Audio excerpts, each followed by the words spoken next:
This week on Capital Report, more back and forth over what should happen with Connecticut's fiscal guardrails. Got one idea that I'm especially psyched out of my mind about.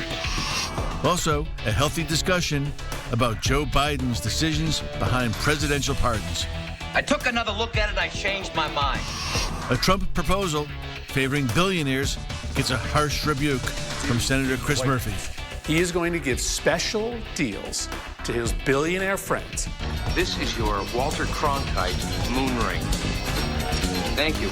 Plus, another potential shocker for Connecticut utility customers. In the long run, our ratepayers are the ones that are going to suffer. Honey, I think I know what's wrong. And rookie lawmakers get ready to take their first swings in the Connecticut legislature. You know, new kid on the block, but it's also very exciting because there's plenty of opportunity. Vaughn into the windup in his first offering. Just a bit outside. Batter up. Capital Report starts now.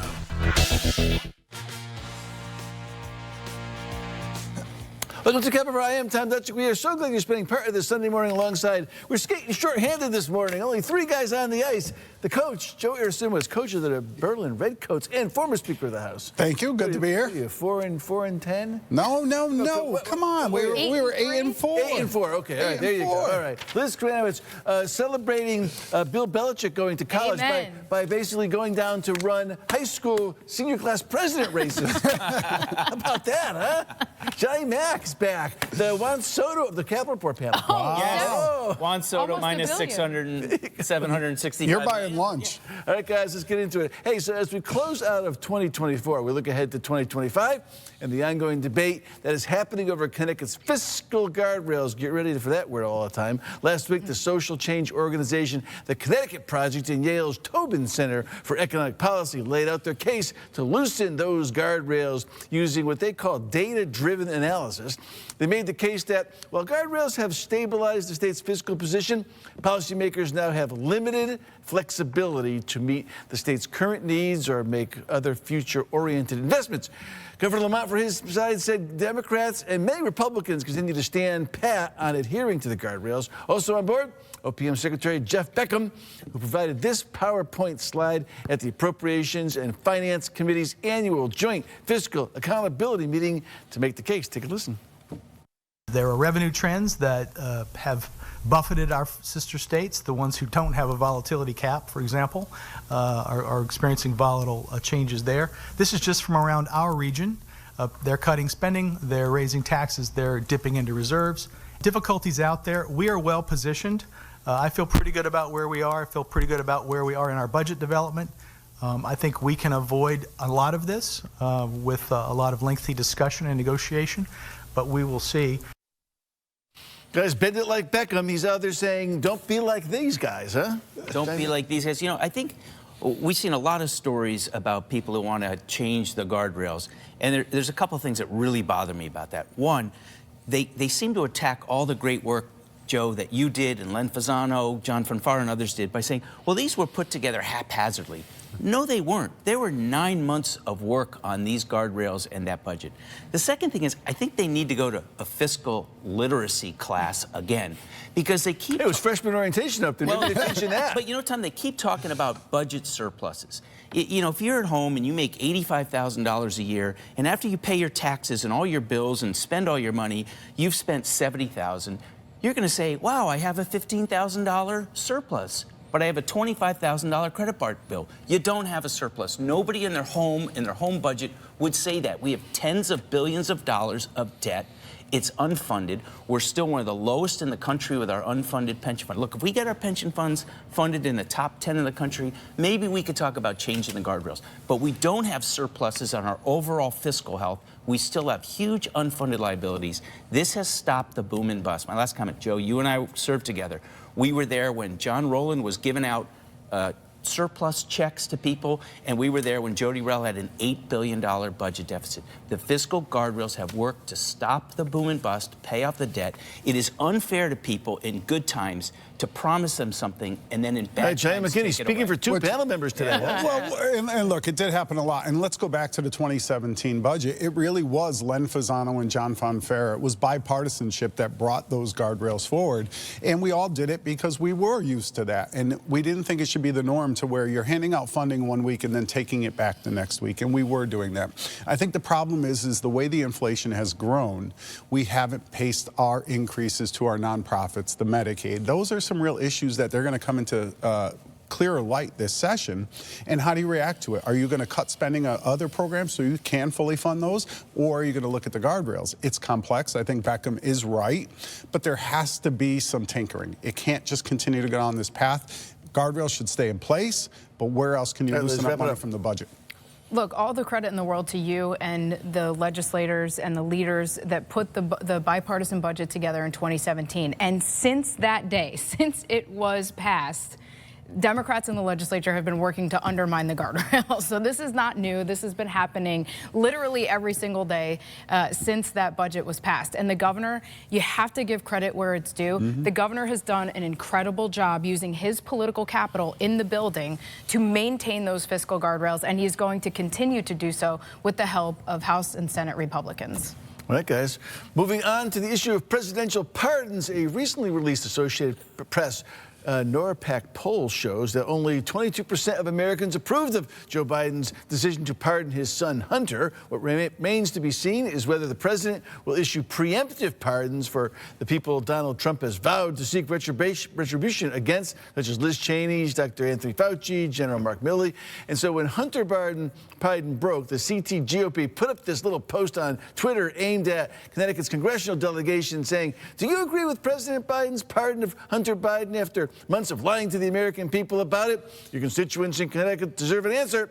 Well, 4th District Congressman Jim Himes, sorry, Jim, took the bait, replying that he doesn't support Hunter Biden, but added, well, as long as you support a man who made nepotism and grift into a symphonic art form, maybe you fellas better sit this one out, guys, right? What do you think, Joe? Look, the problem is he said he wasn't going to do it, and he did it. Anytime you do that, you're going to face the backlash. I come from a different school on this, and I may have mentioned it before. I thought once it was clear that Donald Trump won the election, Joe Biden should step forward, pardon Hunter, but also pardon Donald Trump. The biggest jury has spoken. They have said Donald Trump is our president coming in. Why don't we clear the air? This is what will continue to happen for the next few years, and it's going to move us nowhere. You pardon him. You pardon this. You pardon this. They're out to get you. It's a politically driven investigation. We have to stop that. It undermines the faith of the American people in our institutions. Yeah, look, I think the issue here is when you say something and you set the mantle and this is what we're going to do, and then you do something else. Shocked that that ever happens in politics. Right, it undermines everything. Shocked. But I think one of the greatest things I saw was like a mashup of the media advocating for Joe Biden's position that they weren't going to pardon Hunter Biden, and so then to not sort of have the same reaction on the other side. Look, I think that ultimately the public believes all politicians are corrupt and corruptible, so nobody is surprised. Last week he did pardon a woman from Norwalk too, Johnny. Yeah, look, I always expect him to pardon his son. I don't have a problem with that. The two biggest takeaways from this are first, Joe Biden and the Democrats and the Harris campaign used protecting democracy as a core against Donald Trump. And they said, we protect democracy so much, Joe Biden won't even pardon his son. Well, that's over. Democrats cannot claim the moral high ground. Neither can Republicans, by the way. That's over. The second thing is if you read the pardon letter and take out the names Hunter Biden and Joe Biden, you would think it was written by Donald Trump. Joe Biden, President of the United States, Democrat, said the Justice Department, his Justice Department, engaged in political prosecution of his son.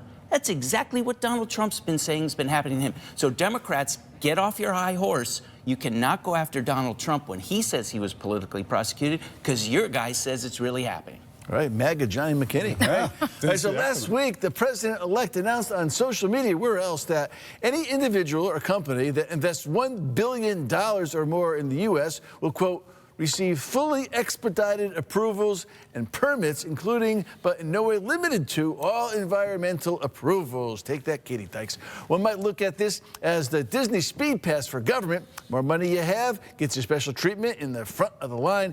The Trumpster says this could make the U.S. companies more competitive. Connecticut Senator Chris Murphy responded to this on X, saying, just another billionaire privilege being doled out by Trump that leaves everyone else behind, guys. I actually agree that we can do a lot to get rid of burdensome regulations, to make it easier for businesses to be able to invest in the United States, but that should apply to everybody.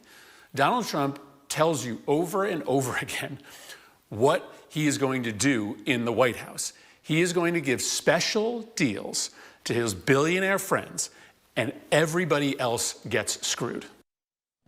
Tough words from the Murph, Liz. Look, I don't really have anything to say on this. I think Nate Silver took care of it for everyone with his takedown and really appropriately said, like, Chris Murphy, a graduate of Williams College, who has been a politician his entire career, will not be leading the populist revolution in the United States of America. So I think Nate Silver took care of it for all of us. Yeah, but I think what Chris is, let's go to the sentiment of what Chris is saying. You know, having money shouldn't entitle you to better treatment. And I think that's true. And it's shared across both political parties. If you look at the breakdown of the last election on the crosstabs, there was a lot of working people that really thought President Trump was the way to go, that he would be their voice. So to me, that speaks that none of us are actually speaking the voice, that they're buying into the hyperbole and the tone of what Trump says, but nobody really is focusing on that group of people with low income to middle class income. And they're struggling. They're struggling to pay their bills. So Chris isn't wrong. We shouldn't treat people differently just because they have money. But can we get something passed down there in absence of Donald Trump's pulpit? Yeah, but the message of Chris Murphy attacking millionaires, billionaires, and corporations is fascinating because he's attacking the core of the Democratic Party. He was fine when George Soros spent his billions to elect Democrats. He was fine when Steve Mandel in Greenwich spent hundreds of thousands of dollars just to defeat Republican state senators in Connecticut. And he's a billionaire. Chris Murphy's fine with those billionaires. He just doesn't like the Republican billionaires. And look, here's some receipts for you. Marcy Kaptur, a longtime Democratic congresswoman from Ohio, put out a report that shows that of the congressional districts by median income, the richest, wealthiest districts, 9 out of the top 10 Democrats, 37 out of the top 50 Democrats. Millionaires are the core of the Democratic Party, and Chris Murphy can't get away from that. Millionaires with conscience. McKinney bringing the apple. Well, maybe get the Trumpster to fix Route 11 through Salem, right? All right, guys, so Christmas came early. Next up on Cap Report, a new round of committee assignments for lawmakers. The latest on what's happening inside the Capitol Dome. News 8's political reporter Mike Cerulli. He's back when we come back. Don't go away. Mikey with the orientation.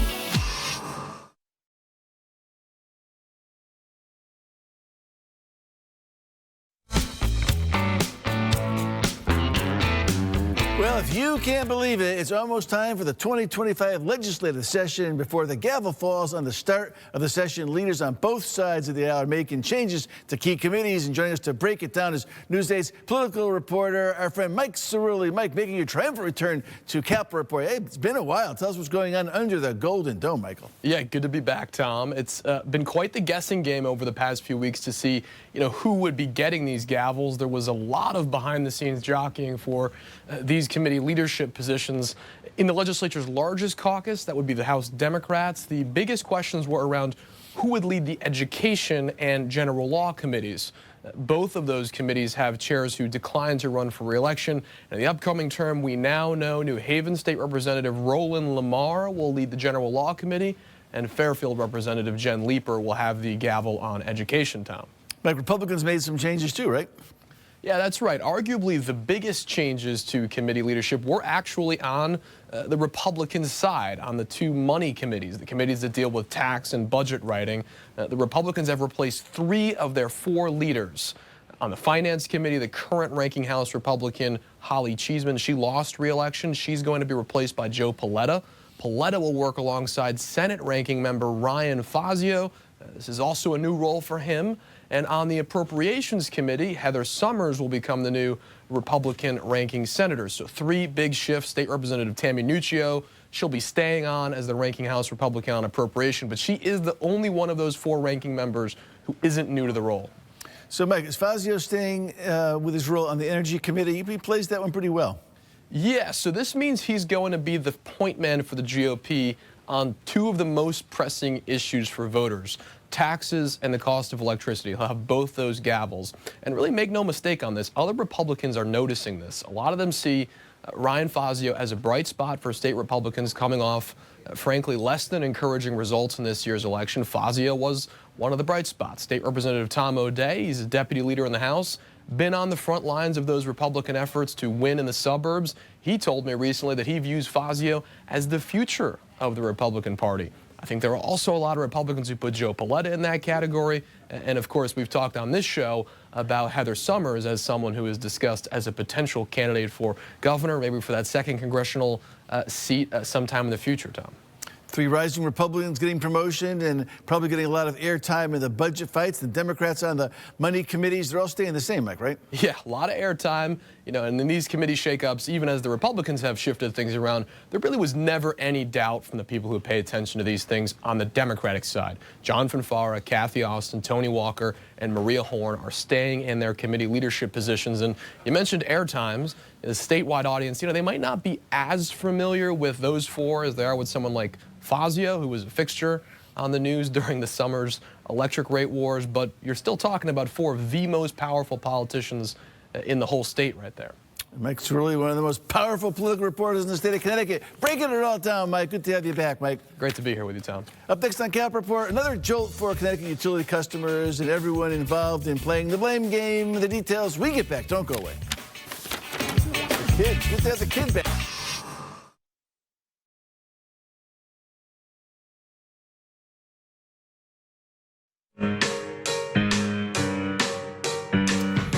Bad news for Connecticut utility providers could mean more bad news for their customers as well. The S&P lowered Eversource's credit rating last week, the agency pointing to the rate decisions made by the state's public utility regulator authority, or PURA to McKinney, as the problem. The same thing happened with Avangrid. Now, those utility companies say this will result in more cost to them, which, in effect, is passed along to you, the consumers at home. Good times. Let the finger pointing begin. Watch this. The utilities have spent the last couple of years doing nothing about complaining about Connecticut's regulatory environment. And I think that if you continue to scream the sky is falling often enough, the rating agencies are going to pay attention. So we did see this coming. It's unfortunate that it's happened. And anytime this happens, it's not a good news story. But it's also not a surprise given PURA's recent decisions and that have been in place for the past several years. All right, Liz, let's get some Republican thoughts on this. With all due respect to Representative Steinberg, the issue here is that it's not the utility companies that are complaining about the regulatory environment. It's the credit rating agencies that are complaining about Connecticut's regulatory environment. This is not the utilities making this accusation. I think we've talked about this a lot. The governor, the statute says you need 5 commissioners on PURA. It's not shall, it's not may, it's shall. And in legislative language, that means something. So we need 5 commissioners on PURA. And the other thing too is, these downgrades are not happening because of actions that are being taken in other states, Massachusetts and New Hampshire. The credit rating agencies are directly saying this is a result of actions being taken in the state of Connecticut. And the governor and his team are doing nothing about it, period. Yeah. And let's talk about the rate increase. The rate increase is actually coming from the standard service supply. Eversource makes no money off of that, right? PURA handles that. That goes out, it gets bidded, and it comes out, and it is what it is. But the impact that these credit rating agencies are going to have on all the projects we have in the state, whether it be AMI or others, they're not going to be able to get the money, and the numbers aren't going to add up. And in the end, it's going to be more expensive for the consumers, right? Eversource still has $1 billion in storm money that the legislature weighed in and said, you will do these things to ensure people get service, which is great. I voted for some of that. But now we got to pay that bill. So at some point, and I know I say this a lot, they got to get around the table. There has to be an agreement because other people are noticing what we're doing and or not doing. It's going to impact the consumer with increased rates. less reliability on the infrastructure of what we need to power this state. Yeah, I think what we're seeing here, look, I've been a fan of Marissa Gillette. I think Governor Lamont made a good appointment in her. She is a disruptor. I think what we've seen is, let's be honest, the utilities were used to getting everything they always wanted from PURA, from the legislature for years. Now they're not. And maybe it's gone a little too far the other way. Joe, I think you're right. And Liz, I don't care whether it's 3 or 5, because Governor Lamont gets to appoint whoever he wants. I think David Arconti's a good appointment as well. But I think the governor needs to find someone in his office who's going to sit down with both sides and try to work something out. But I like what Marissa Gillette's brought to the table in trying to look at things differently, and I don't think the utilities should just get away with everything they've always gotten away with, to be honest with you. I just think the chaos right now is just too much, and the investor communities are noticing. All right, guys. Up next on Cap Report, it's a lonesome day for a New Jersey gubernatorial candidate. Hang tight, Bruce fans. The story, we get back. Don't go away.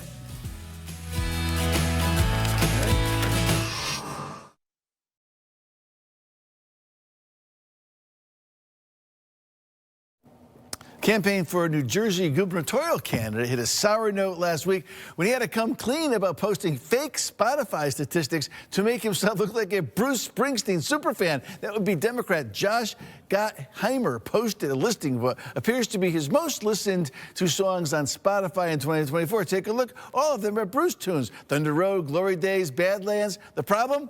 The list is fake. People noticed that the screenshot didn't look like a legit Spotify Wrapped recap due to different fonts, and they were right. Then, of course, he blamed his kids, posting, "This would be my Spotify Wrap if I didn't share with my 12 and 15-year-olds." Yeah, they're listening to Bruce. Time will tell if Gottheimer was truly, my producer said, born to run for governor. Oh, this bad. is so cringy. That's bad. Like, please stop. Cringy. Mine is Taylor Swift. Yeah, I love Taylor Swift, but my daughter controls my music in my car. I would have done the headline on the paper that says Josh got busted, because he got busted. He lied and He got has caught. no idea what I don't know what a Spotify is. Spotify Wrap is. It's time to say goodbye. For Wrap the the coach, show. for Lizzie, Johnny Mac, I'm Tom Tetrick. Come on, McKinney, one more time in the new year. This year. No. Oh, it was close.